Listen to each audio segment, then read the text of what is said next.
Here we go. Okay, today's daf, Be'ezras Hashem, is daf Chav Gimel. We will begin on daf Chav Beis Amid Beis. About I would say this is 1, 2, 3, 4, 5, 6, 7, 8, 9, 10. 10 lines from the bottom of the page. And the Gemara begins. Before we begin, let's just review. There are two ways to make to undo a neder. One is a charata. If the person who made the neder sincerely regrets making the neder. So that type of heter is really frowned upon by Chachamim because they don't trust you that you really, really regret making the neder. Could be you're being lazy about it, or you just don't want to put in the effort. Another thing is called a Pesach. And very important to get this straight. A Pesach means you were missing information when you made the neder. For example, if you made the neder and you got angry at your friend and you said, I'm not going to ever take hanoah from my friend. So you made a neder against your friend. Then you didn't realize that your friend was making a surprise birthday party for you. So then that is called a Pesach. You were missing information when you made this neder. So that's called a Pesach, and they could be mater you that neder. The other thing is called a Pesach is sometimes you want, it's not the information, very careful. It's not the information that you were missing when you made the neder, is information that you could have thought about that this would happen. Let me give you the case. A man has a son who's a high school boy who's he's a wild boy. So he makes a neder, he's not going to let him benefit from his possessions or whatever, from his car, because he's so angry at his boy, he's not studying diligently in yeshiva. Then he sends him to Eretz Yisrael, and the boy makes a flip out. So the boy comes back, he's a different boy. So then you could be mater the neder. Why? Because that's something that he could have taken into account, even though it wasn't there when he made the neder, but he could have imagined to himself, yeah, my boy's going to go to Eretz Yisrael, come find the right yeshiva, and make a turnaround. So that is a Pesach that you could be mater the neder, because it's possible that it could have happened, and you should have thought about it when you made the neder. Okay, so that's one way. That's the one point of a Pesach. But here's another Pesach that you could have never thought about. Think about this way. You assered your friend on your possessions because you're angry at him. And then the 1 out of the 200 million chance he wins the lottery. So you want to undo the neder. You want to be friendly with him again. So that is not called a Pesach because it's something that you could have never even imagined him winning the lottery. It's a noila that will never even happen. So therefore, that's not a good Pesach to be mater the neder. Okay, so that's why I want you to get it straight. So when we read these Gemaras, it becomes very clear to you what is called a Pesach and what is not called a Pesach. So let's begin the Gemara. Hi, Lewis. We're starting the Gemara 10 lines in the bottom. Chaf Beis and Beis. Mishtabeach le Rava Rav Nachman. Rava was praising in front of Rav Nachman B'Rav Schoira, about Rav Schoira. That's his name, Rav Schoira. The Adam Gadol he is a great person. So Rav Nachman was hearing what Rava said about Rav Schoira. Amaloi, he said to him, K'shiyava liyadcha, when he comes to you for a shaila, hevi ehu liyadi, bring him to me. I want to see him. So Rav Schoira had a neder that he wanted to be mater. Okay, so he came to Rava. Rava brought, hey, Rav Schoira, I want you to meet my friend, my Rebbe, Rav Nachman. Also the comment of Rav Nachman. So he came to Rav Nachman. So this Rav Schoira wants to be mater a neder. Amalei.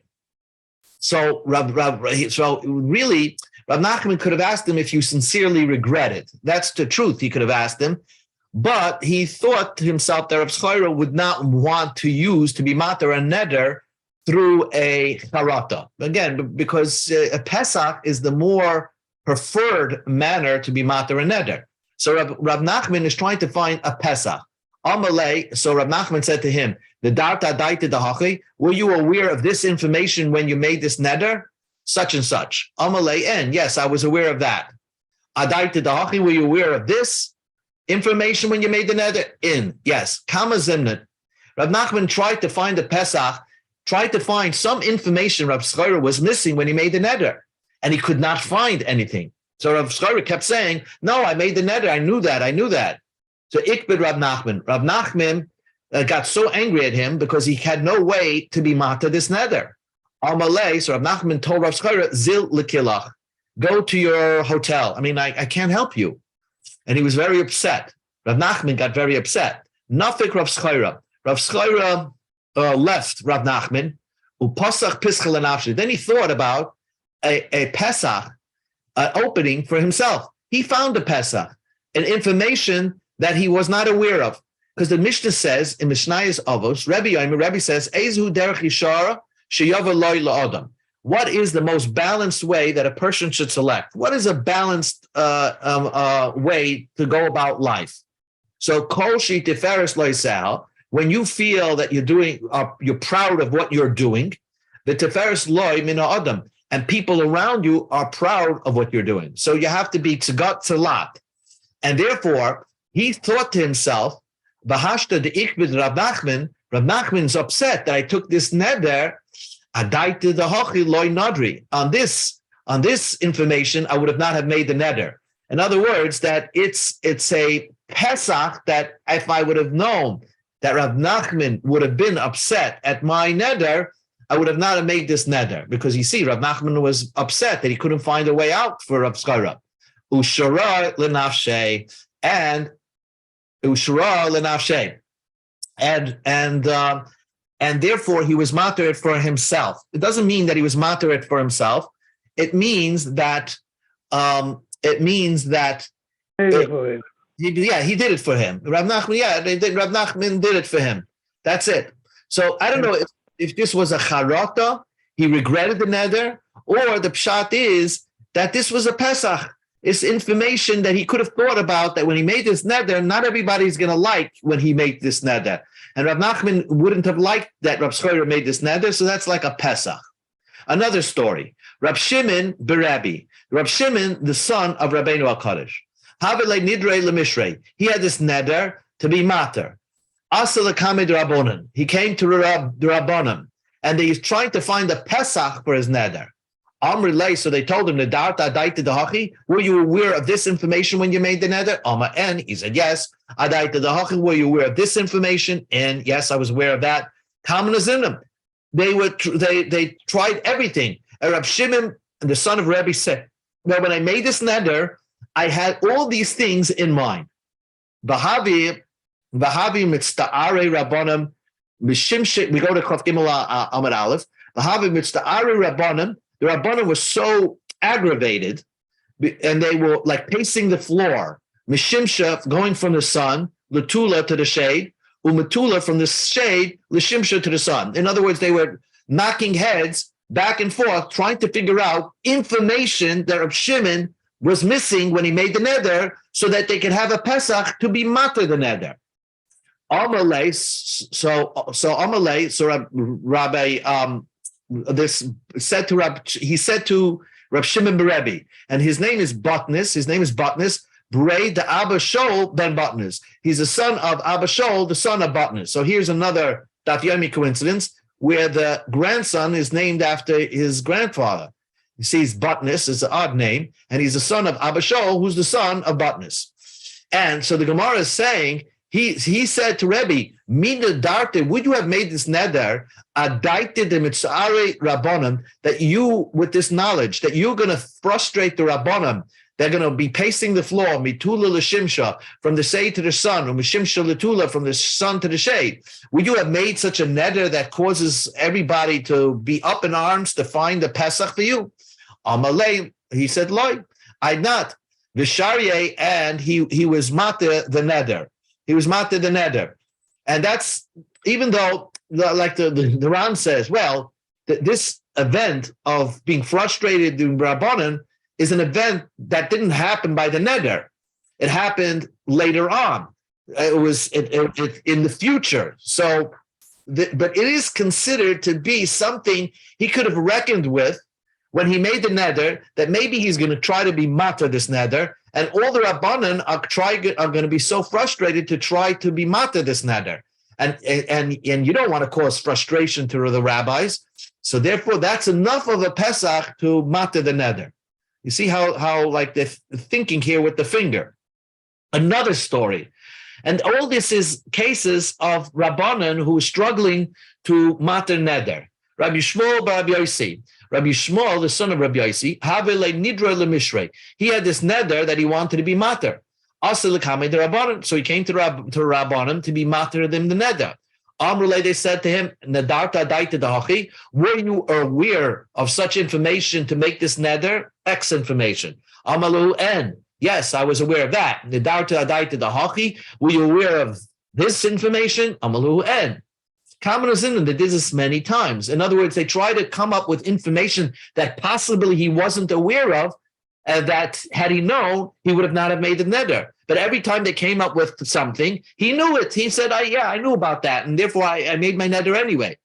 But Kavan the Chachazehu Kotzre. Now, observing this in the crowd was this person who's Kotzre. He was a launderer, all right? And he was a launderer, and he's watching the rabbis trying to figure out how to be mater neder for Rabbi Shmuel bar Rabbi Yossi. And he saw that the mitzta'ari rabbanim, the rabbis, were frustrated how to be mater this neder for Rabbi Shmuel bar Rabbi Yossi. Perhaps his court case was right after Rabbi Shmuel bar Rabbi Yossi. So he was very impatient. So what did he do? Mache, he smacked or whacked ba'uchle de kotzre with his launderer tools. So let's say he has like a copper tool. He took a whack at Rabbi Shmuel bar Rabbi Yossi. He was so angry at him that you made such a neder that you don't even allow them to be matter you the neder. Amro. So they now they have a heter. So they go to Rabbi Yossi and they said, Adaiti de mochile kotzer loy nadri. Rabbi Shmuel bar Yossi said to himself, hey, wait a second. I didn't have intention that somebody would hit me if I made this neder. And look what it led to, that some launderer just took a smack at me.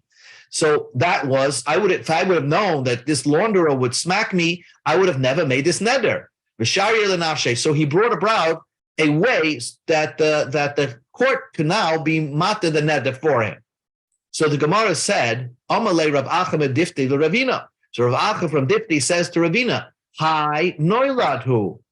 Isn't that something that is born? That's an event that happened later after he made the neder. After he made the neder, then he's trying to be mater neder. Somebody tries to take a swipe at him, and therefore the loy masik adaite the mochile lekotzer. He could have never known that he's going to be hit by a launderer. It's impossible. But Tanina, and we have a Mishnah that says, Ein poischim beloy benoilad. You can't undo a neder with an event that was born later on, that happened later on. So this is an event that happened later on. So how could you be mater the neder? And really, the Gemara could ask this question in all the cases that we say. But the Gemara just waited to ask this question. And the Gemara says, Amalei hai lav noiladhu. That's not considered to be something that was born that shocked you. Again, a reference to Einikla. That's not a noilad, because the shchiche, apukure the mitzaare rabbanim. There are, people, wild people, who want to take a swipe at a rabbi, and therefore it's because they were celebrities. All these rabbanim were celebrities, and when they cause problems in the courts and delaying other people who are waiting in line, there's always going to be somebody who's going to take such a slap at him. So that is something that is common that he could have thought about when he made the neder, Reb Shmuel bar Yossi, that maybe he's going to try to be mater this neder, and he's going to make a whole ruckus in the Bezdin, and somebody's going to get so upset at him and take a smack at him. That is considered a Pesach, not a impossible event, and therefore you could be mater the neder with that. Again, it has to be something that you could have thought about. I gave you the case with the lottery, which is an impossible situation. That would be a classic case of noilad. So that would not be a valid Pesach. Now the Gemara gives you another story, a nice little story. The Beisei Abaya, the daughter of Abaya. Now, this was not really his daughter, but a daughter of his wife from another marriage. And she was an adult. So Havaleah, he brought that she had this daughter. Okay, so Devesi means the wife of Abaya had this daughter. And this wife of Abaya had this daughter from a previous marriage, and the daughter was an adult. But Abaya wanted to help his stepdaughter, and he said, in other words, I want her to marry my relatives.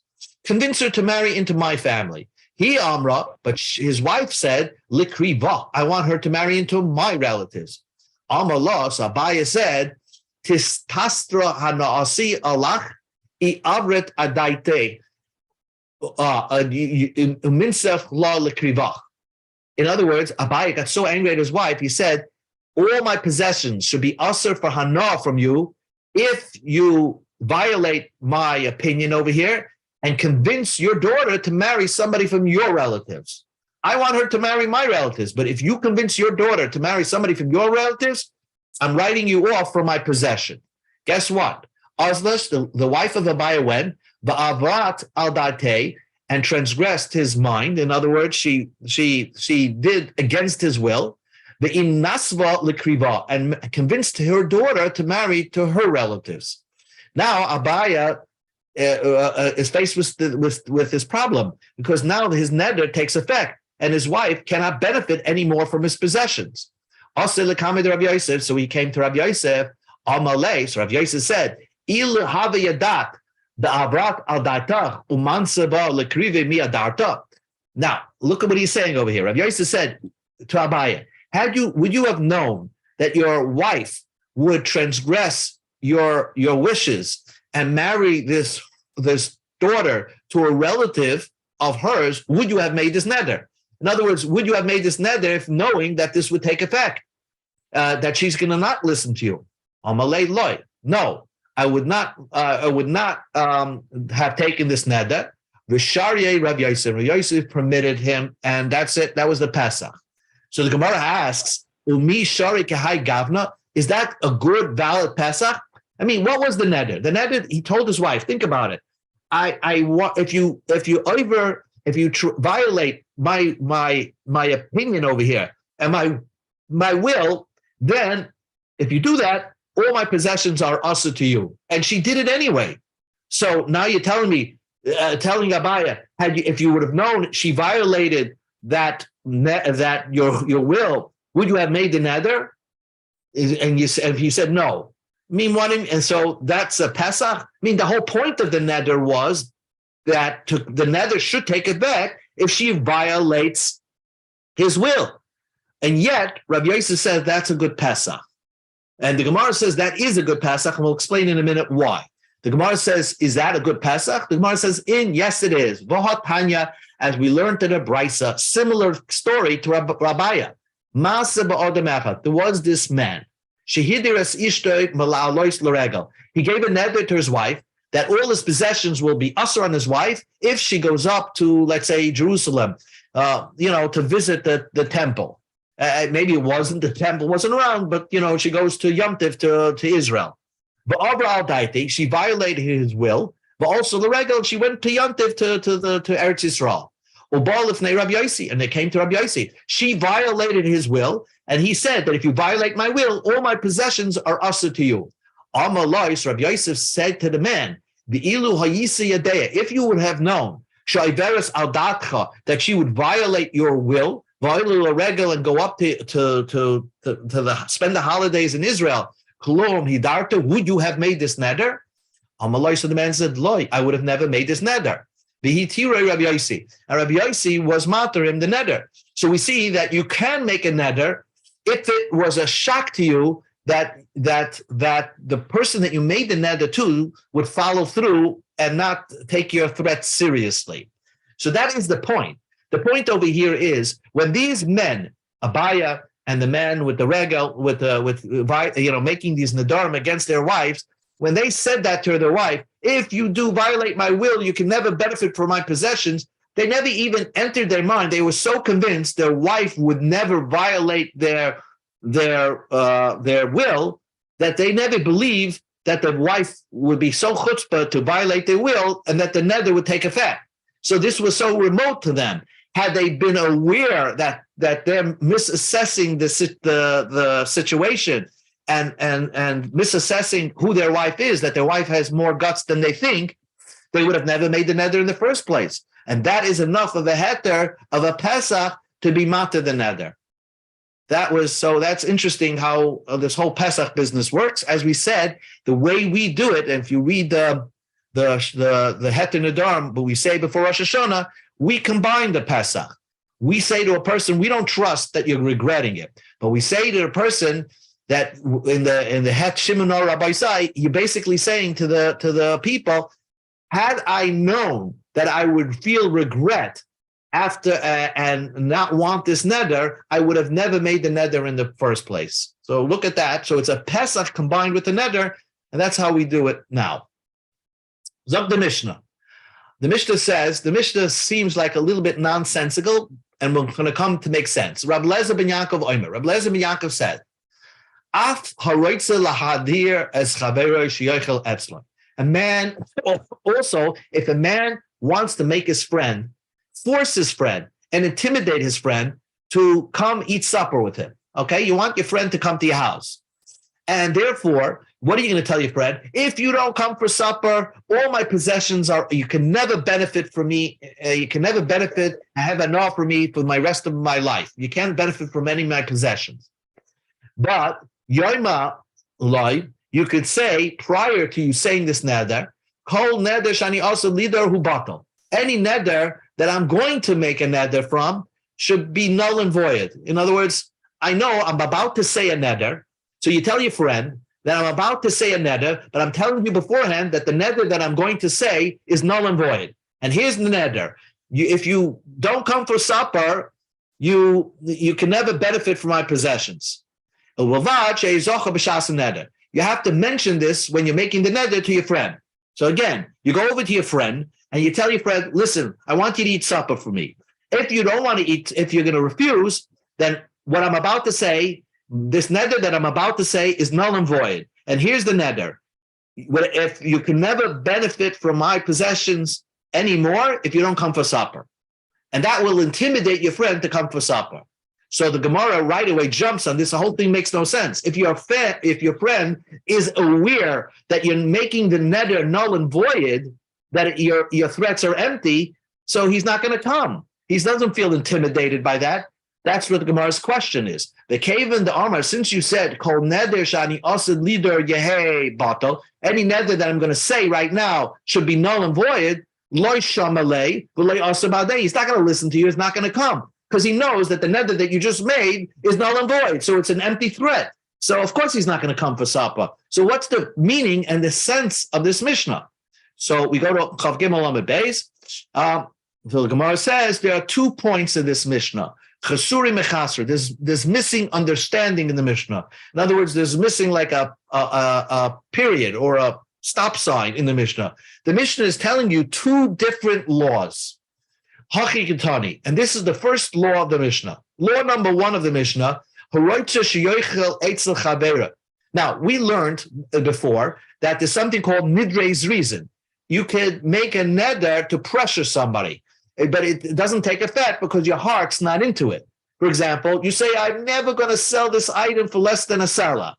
So, when the guy offers you 3/4 of a seller, you can say, okay, you can sell it to him. Because when you made that neder, it was obvious, just a neder like people talk, but their heart's not into it.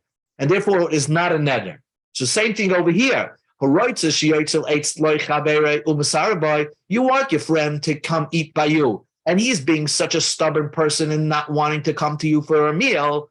And you take a neder against him. You blow your fuse and say, if you don't come for supper, you can never benefit from my possessions.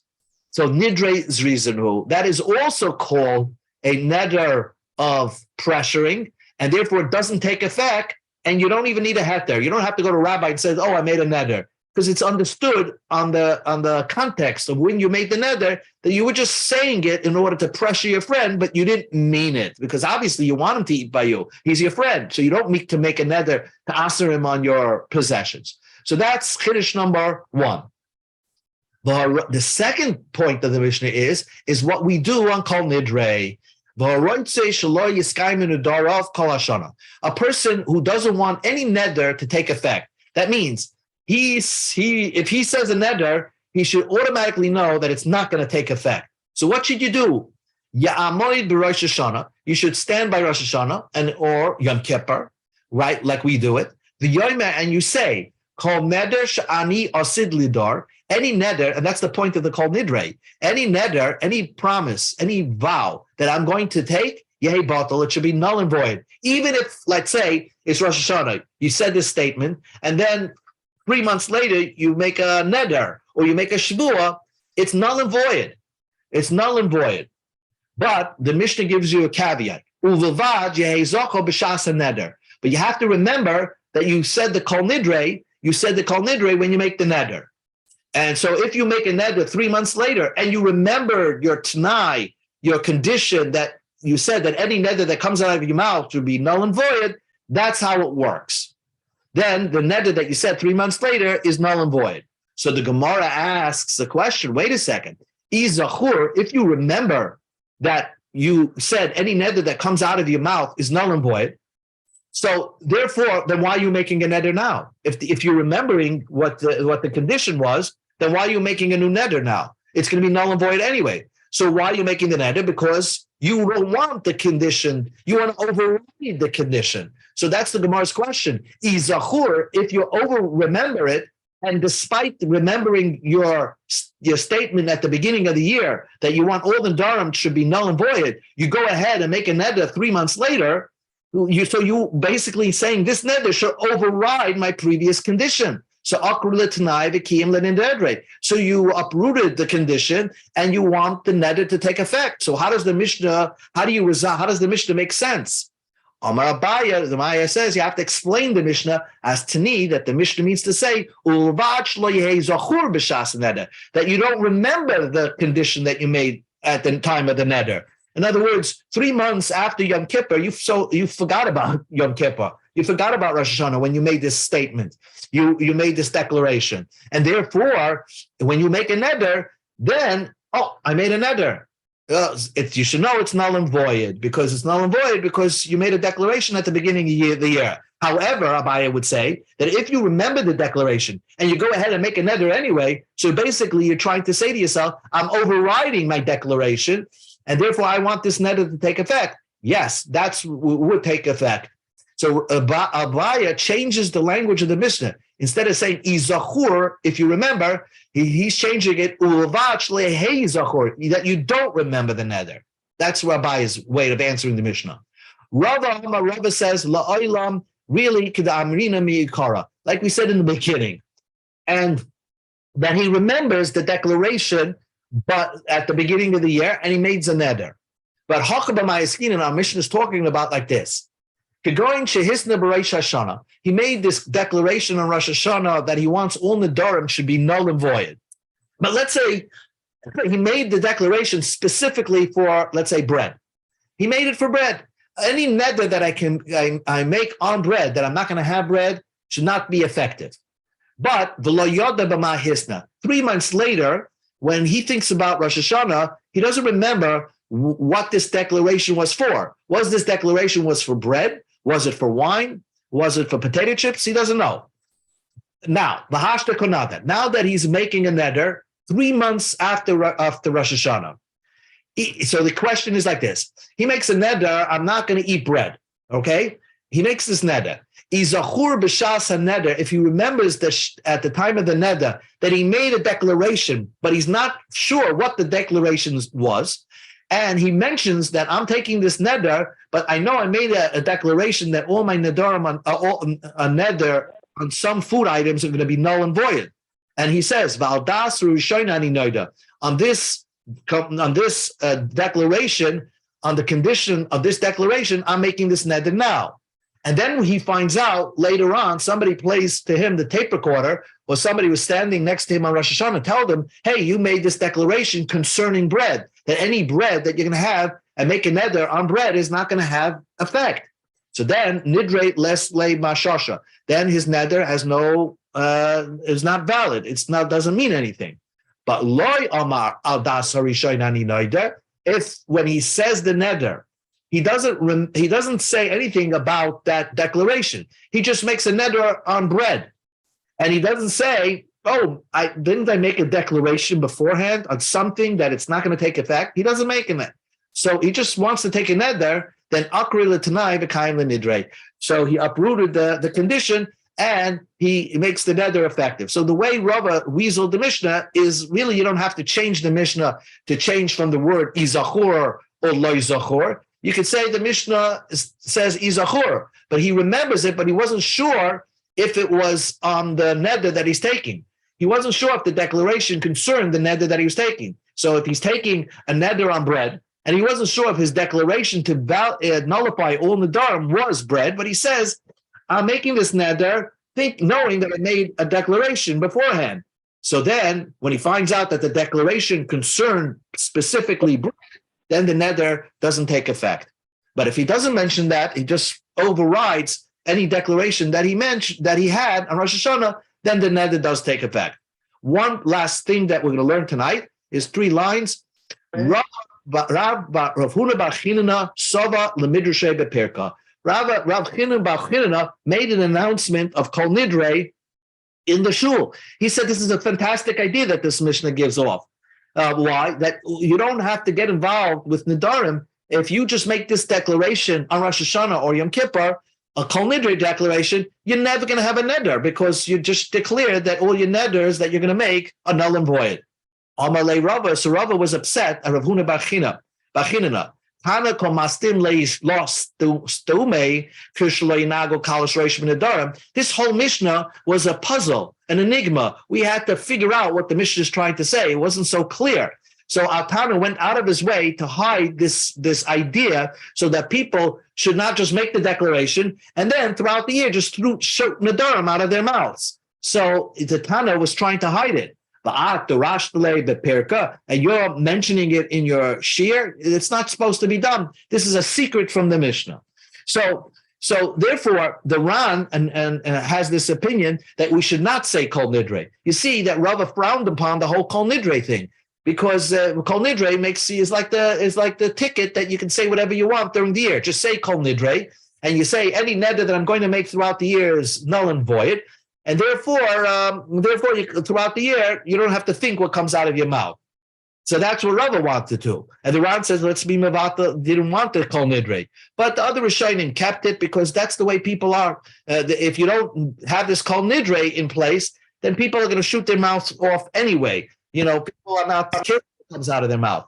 So that's why we have the Kol Nidrei. The only last point is that the Kol Nidrei, sometimes in the lashon of the Kol Nidrei, the language of the Kol Nidrei, sounds like you're nullifying past Nedarim, the Nedarim that you took in the last year, Miyam Kippurim Zah from the Yom Kippurim Sha'avar, or something like that.